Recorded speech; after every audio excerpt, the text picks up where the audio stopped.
In my childhood, I imagined Svalbard as an almost uninhabited island, where there stands a lonely house of a desperate scientist. So I was a bit surprised when I came here. There are solitary houses, of course, but there is also a full-fledged civilization. In the main populated area of the Svalbard archipelago, the town of Longyearbyen, where I happened to visit, over 2,000 people reside permanently. There is a hospital, school, several kindergartens, a cinema, bank and post office branches, a church, a gym with a fitness room and a swimming pool, several hotels and bars, 2 museums, more than a dozen different stores, including a large supermarket, and all of this with full water and heating supplies. And let's not forget about the beautiful building of the UNIS Scientific Center, also known as the University Courses of Svalbard, also the University of Svalbard. UNIS is, of course, wonderful, both outside and inside. By the way, Svalbard is the Norwegian name for the Spitsbergen archipelago, while Norwegians often refer to only the largest island as Spitsbergen, also known as West Spitsbergen Island. I visited here in 2014, and recently, while reviewing photos, I decided why not show them to you and share my impressions of Spitsbergen. At that time, I was trying different filters on my new phone and slightly overdid it due to unfamiliarity. So some photos will look a bit strange, don't be surprised. I flew here on a plane, not on some special one, but on a regular passenger plane along with other scientists and tourists. As you can see, the sign at the airport is duplicated in Russian, and for good reason. There are really a lot of Russians here. The airport is located 3 kilometers from Longyearbyen and is the northernmost civilian airport in the world.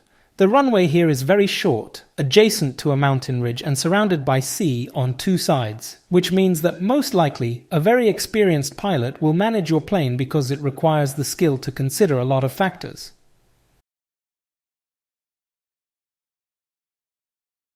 Today, the island mainly lives on science and tourism.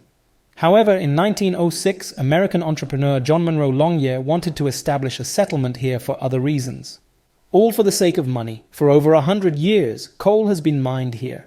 Although now most of the mines are inactive and abandoned, several mines are located right next to the town, but I wouldn't advise going inside as they are in a deplorable state and it's quite risky. Many things in the town are related to the mining theme, including many different monuments. This one also depicts a miner. It would be clearer from the front, but my photo turned out to be blurry. However, I hope you can see that it shows the figure of a miner at work. All the mined coal today is not transported anywhere and is used only for the needs of the local power plant. There is an old cemetery in the village, but in recent years it has not been used as decomposition is too slow. Severely ill people are evacuated to the mainland. On the internet, you can often read the phrase, "It's illegal to die in the Norwegian village of Longyear," which is, of course, a rough and rather humorous interpretation of the existing orders there. Here, for example, it seems like a fresh grave has been dug, although I'm not sure.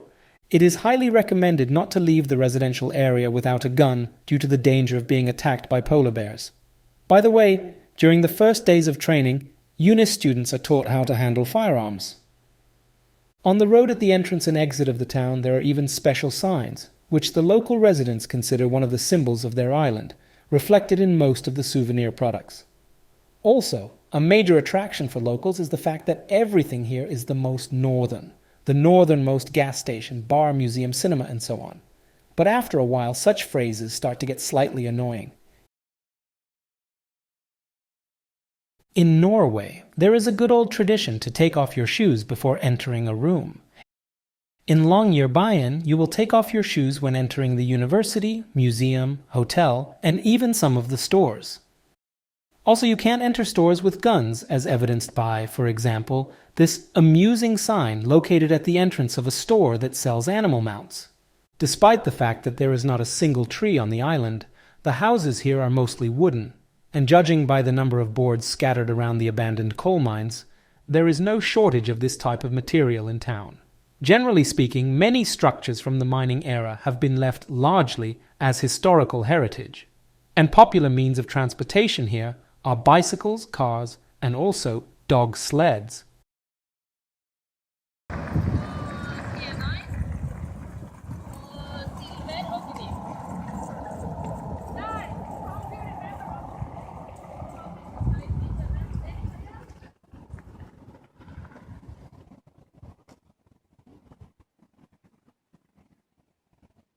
On Svalbard, there are 4 types of mammals. In Longyearbyen, it's not uncommon to encounter the polar fox and the reindeer wandering among the houses.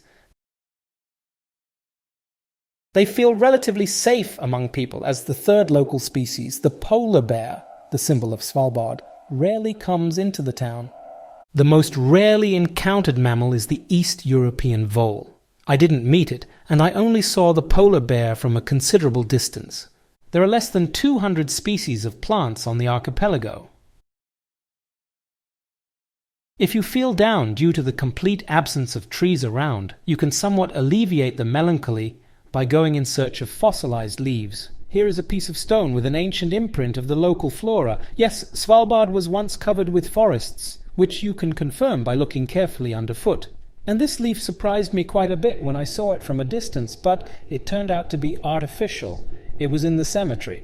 The Arctic tern is arguably one of the most daring birds on the planet. This little creature nests in the Arctic and migrates, it's frightening to imagine, to Antarctica for the winter, covering 70,000 kilometers a year. That's why some polar explorers who study both the Arctic and Antarctica identify themselves with this bird. Like many other birds, they protect their nests with self-sacrifice. Therefore, in Svalbard, you can find special stands where you are offered to take a long pole with you for a walk along the shore.